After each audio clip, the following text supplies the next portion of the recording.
Being activated in your cancer care is critical and also a continuous journey.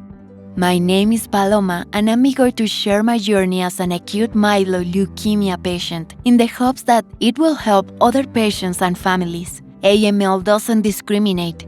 It can affect anyone, regardless of lifestyle or healthy eating habits. I was 58 when I was diagnosed with AML, and my diagnosis was pretty shocking to me. I learned that you really need to trust your instincts when it comes to your health.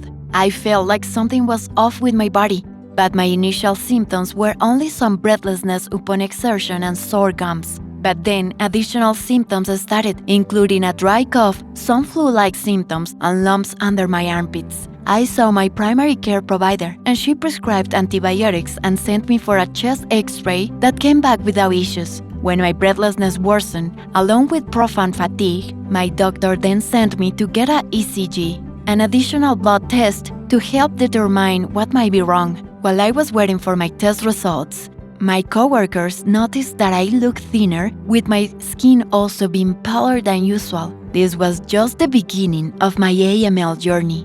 My blood test came back with abnormal hemoglobin and blast levels, and my doctor arranged for me to be admitted to a well-regarded cancer center. I was fortunate that it was only 20 miles away, but realized that not all cancer patients are this fortunate. After seeing my AML specialist at the cancer center, he wanted to start my chemotherapy right away to fight the cancer.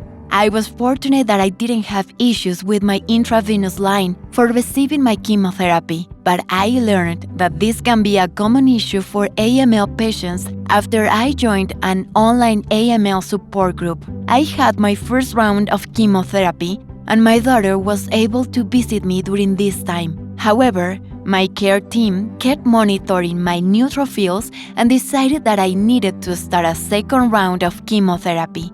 It was now during the COVID-19 pandemic, and hospital visitors weren't allowed. I counted myself as fortunate that I could still continue with receiving chemotherapy.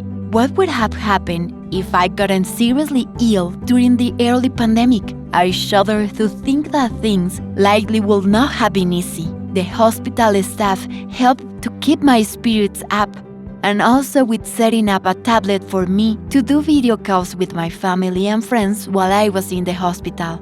Though that round of chemotherapy put me into remission for a period of time, I later came up as MRD positive and received a target chemotherapy as a third round of therapy followed by a stem cell transplant. I had some graft versus host disease issues, but got through them. I feel fortunate that there are some different treatment options for AML and would like to participate in a clinical trial to help advance treatments if I need another option on my journey. I've kept in touch with other patients in my AML support group during my journey from diagnosis, treatments, and recovery.